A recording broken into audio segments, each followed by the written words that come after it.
قال الله تبارك وتعالى في القرآن المجيد والفرقان الحميد كما ورد في سورة الحشر والذين جاءوا من بعدهم يقولون ربنا اغفر لنا ولإخواننا الذين سبقونا بالإيمان ربنا وقال الله تبارك وتعالى أيضا في القرآن المجيد ربنا اغفر لي ولوالدي وللمؤمنين يوم يقوم الحساب صدق الله مولانا العظیم.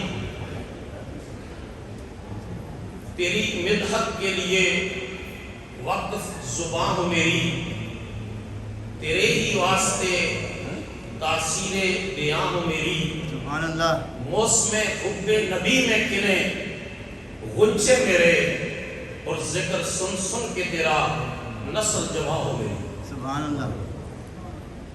اللہ تعالیٰ کی حمد و ثنا اور حضور راحت قلب و جان صلی اللہ تعالیٰ علیہ وسلم کی بارگاہ کرم میں محبتوں اور عقیدتوں کا خراج پیش کرنے کے بعد ہم سب اپنے بھائی چودھری ضمیر صاحب کی والدہ ماجدہ مرحومہ مغفورہ ان کی روح کے اصال ثواب کے لیے ختم شریف کی اس مجلس میں حاضر ہے، اس دعا کے ساتھ کہ اللہ تعالیٰ ان کو جنت الفردوس میں اعلیٰ سے اعلیٰ مقام عطا فرمائے. آمین. سارے اونچا آمین. آمین.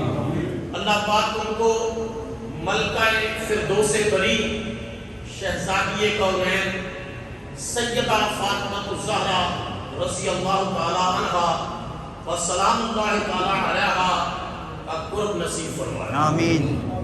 پورے 5 کوروز سے ماشاءاللہ پاکستانی لیڈرشپ یہاں جمع ہے، اور یہ چودھری ضمیر صاحب کے اس دکھ میں اس گھڑی میں ان کے ساتھ جو ہے وہ کھڑے ہیں اور دعا کے لیے آئے ہیں. اللہ تعالیٰ ہماری کمیونٹی کو اسی طرح ایک دوسرے کی خوشی اور غمی میں شرکت کی توفیق عطا فرمائے. آمین.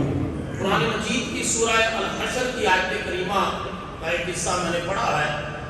اللہ پاک نے فرمایا کہ والذین جاءوا من بعدہم یقولون ربنا اغفر لنا، کہ مومنوں کے اوصاف میں سے ایک وصف یہ ہے، جو بلیورز ہیں ان کی کریکٹرسٹکس میں سے ایک کریکٹرسٹک یہ ہے کہ جب وہ دعا کے لیے ہاتھ اٹھاتے ہیں یقولون ربنا اغفر لنا، تو وہ کہتے ہیں اے اللہ ہمیں بخش دے، وَلِإِخْوَانِنَا الَّذِينَ سَبَقُونَا بِالْإِيمَانِ، اور ہمارے ان بھائیوں کو بھی بخش دے جو ایمان کی حالت میں ہم سے پہلے دنیا سے رخصت ہو چکے ہیں. تو فوت شدگان کی بخشش کی دعا کرنا اللہ قرآن میں مومنوں کا شیوا بتا رہا ہے. سبحان اللہ. کہ اہل ایمان صرف اپنے لیے دعا نہیں کرتے بلکہ وہ مرحومین کے لیے بھی دعا کرتے ہیں، سبحان اللہ. ایسا وقارت کے لیے بھی دعا کرتے ہیں، سبحان اللہ. مومنین اور مومنات کے لیے بھی دعا کرتے ہیں، سبحان اللہ. مسلمین اور مسلمات کے لیے بھی دعا کرتے ہیں، فوت شدگان کی بخشش کی دعا کرتے ہیں. ان کی دعا کے صدقے اللہ ان کے فوت شدگان کے گناہ بھی معاف کرتا ہے، اللہ ان کے درجے بھی معاف کرتا ہے. بے شک. سبحان اللہ. پھر ایک دعا ہم نماز کے اندر پڑھتے ہیں اتحیات میں، ربنا اغفر لی ولوالدی وللمؤمنین یوم یقوم الحساب، اے اللہ مجھے بخش دے اور میرے والدین کو بخش دے. آپ کو پتہ ہے یہ دعا کس نے مانگی تھی؟ یہ سیدنا ابراہیم علیہ السلام نے دعا مانگی تھی. رسول اللہ کی اس کائنات میں تشریف آوری اور قرآن مجید کے نزول سے اپراکسیمیٹلی 2500 سال قبل جد الانبیاء حضرت سیدنا ابراہیم یہ دعا مانگتے ہیں کہ ربنا اغفر لی ولوالدی وللمؤمنین یوم یقوم الحساب. اللہ تعالیٰ کو ابراہیم خلیل اللہ کی مانگی ہوئی دعا اتنی پسند آئی کہ اللہ نے خلیل اللہ کی دعا کا ذکر 2500 سال کے بعد حبیب اللہ کے قرآن میں فرمایا. سبحان اللہ. اور نبی کریم علیہ السلام کو یہ دعا اتنی پسند آئی کہ رسول اللہ نے اس کو نماز کے اندر رکھ دیا ہے سبحان اللہ. کہ جو بھی خوش نصیب بیٹی اور جو بھی خوش نصیب بیٹا نماز پڑھے گا وہ یہ دعا تحیات میں یہ دعا مانگے گا، اس کی اس کے ماں باپ کے درجے بھی بلند فرمائے گا، انہیں جنت میں اعلیٰ سے اعلیٰ مقام بھی عطا فرمائے گا۔ آمین، سبحان اللہ، سبحان اللہ۔ ماں کی محبت کو تو رسول اللہ صلی اللہ علیہ وسلم نے بھی محسوس کیا ہے۔ آپ کی عمر مبارک 6 سال تھی جب ابوا کے مقام پر رسول اللہ کی ماں سیدہ آمینہ سلام اللہ علیہا داغ مفارقت دے گئی، اور آپ کی خاندانی کنیز ام ایمن رضی اللہ تعالیٰ عنہ وہ ساتھ تھی۔ 6 سال کے بیٹے محمد کو اپنی جو ان کے رسول اللہ کی داعیہ بھی تھی اور اس گھر کی خادمہ تھی ام ایمن، ان کے حوالے کرتے ہوئے سیدہ آمینہ نے فرمایا میرے بیٹے کا خیال رکھنا، اور ساتھ فرمایا اپنے بیٹے کو میرے بیٹے میرا ذکر قیامت تک رہے گا، کیونکہ ولد تو طہرن میں نے محمد جیسا پاک بیٹا جنم دیا۔ سبحان اللہ۔ رسول اللہ صلی اللہ علیہ وسلم نے یہ 6 سال کی عمر تھی، 40 سال کے بعد اعلان نبوت فرمایا۔ پھر جب فتوحات کا سلسلہ بڑھا، غلامان مصطفیٰ کی تعداد بڑھی، ایک دن رسول اللہ صلی اللہ علیہ وسلم نماز پڑھانے کے لیے مصلی پر کھڑے ہوئے، اقامت ہو چکی تھی۔ علامہ جلال الدین سیوطی رحمۃ اللہ علیہ نے لکھا ہے کہ رسول اللہ صلی اللہ علیہ وسلم نے کی مبارک آنکھوں میں آنسو آ گئے، حضور نے رونا شروع کر دیا۔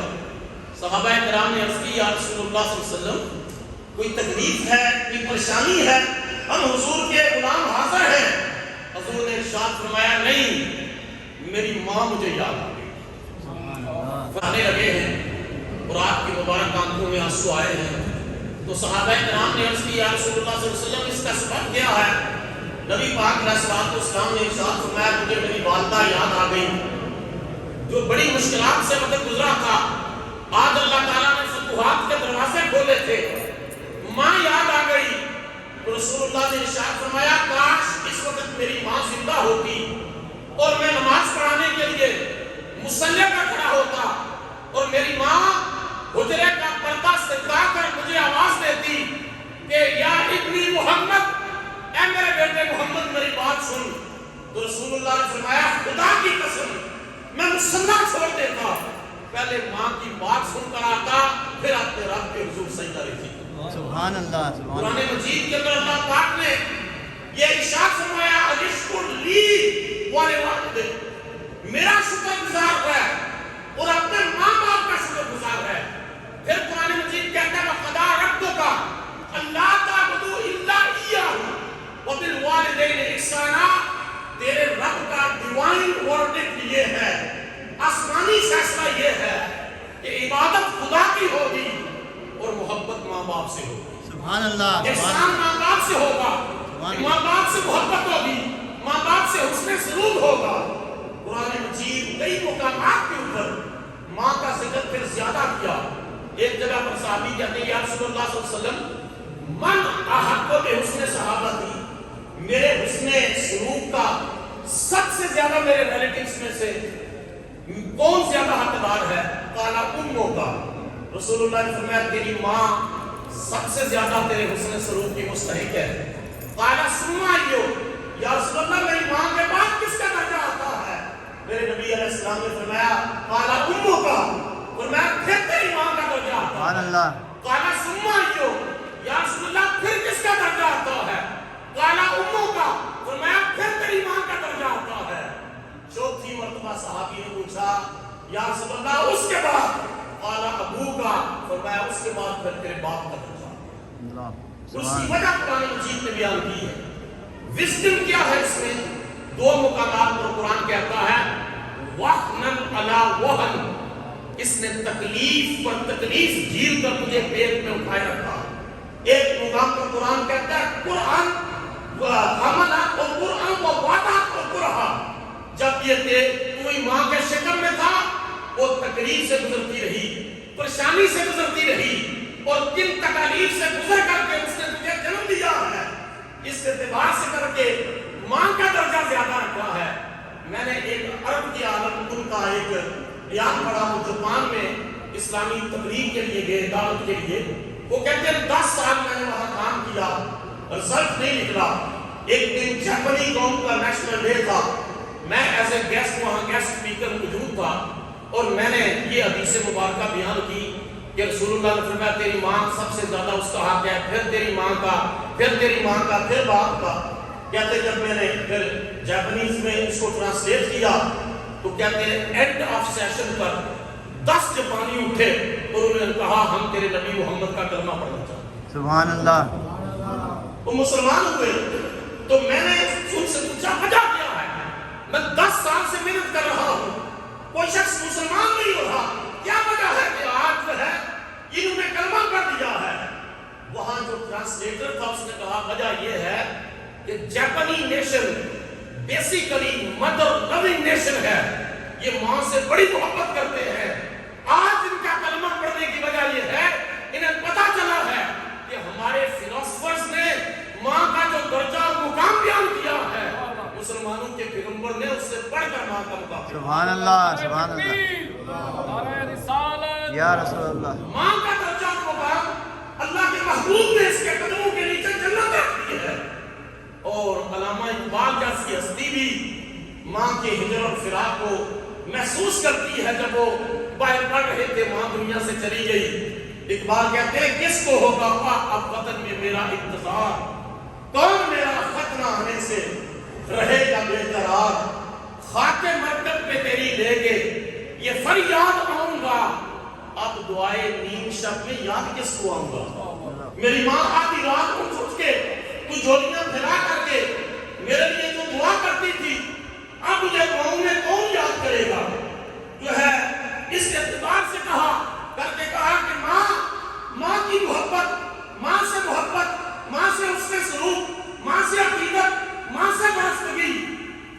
آج بھی سیالکوٹ کے اندر علامہ اقبال کی ماں، ان کے قدموں پر میں نے حاضری دی۔ علامہ کی لمبی نظم ہے، باہر میں لکھا ہے آسمان تیری لہر پہ شبنم آفشانی کرے، آسمان تیری لہر پہ شبنم آفشانی کرے، سبزائے نورستہ اس گھر کی نگہبانی کرے۔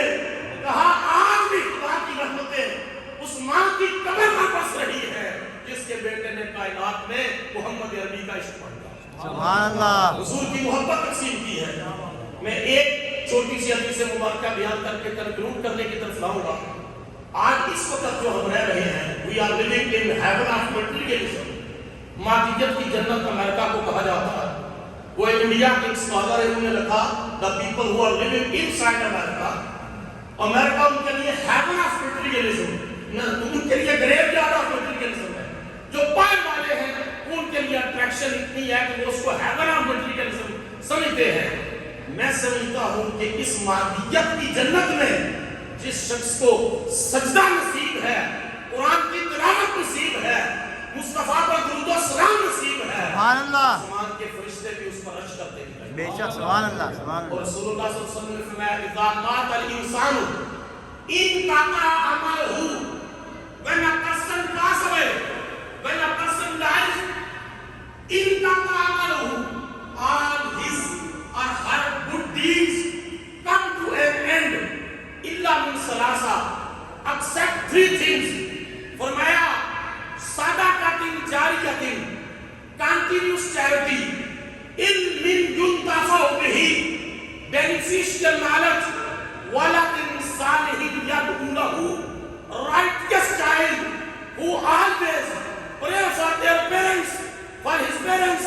تو جو نیک بچہ اپنے ماں باپ کی بخشش کی دعا کرتا رہتا ہے، میرے نبی نے فرمایا اللہ قبر میں اس کے درجے ماں باپ کے بلند کرتا ہے۔ سبحان اللہ، سبحان اللہ۔ تو یہ جو اس وقت ہم یہاں اس قدم میں بیٹھے ہیں، چودھری زمیر صاحب کی والدہ ماجدہ مرحومہ مغفورہ ان کے سال ثواب کے لیے بیٹھے ہیں، تو حضور کے اس ارشاد مبارک کا یہ حصہ کہ ولد صالح یدعو لہ، رائٹیس چائلڈ، نیک اولاد، یدعو لہ، جو ماں باپ کی بخشش کی دعائیں کرتی ہے۔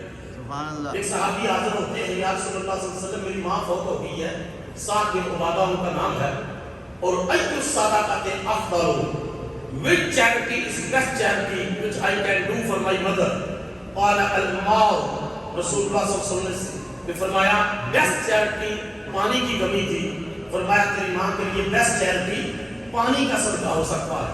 حدیث مبارکہ میں آتا ہے فَخَفَا بِئْرًا وَقَالَ هَٰذِهِ لِأُمِّ سَعْدٍ، انہوں نے کنواں کھدوایا اور اس کا نام رکھ دیا بیر ام سعد کہ اس کنویں پہ سے جو بھی پانی پیے گا اس کا ثواب فرمایا میری ماں کو پہنچتا ہے.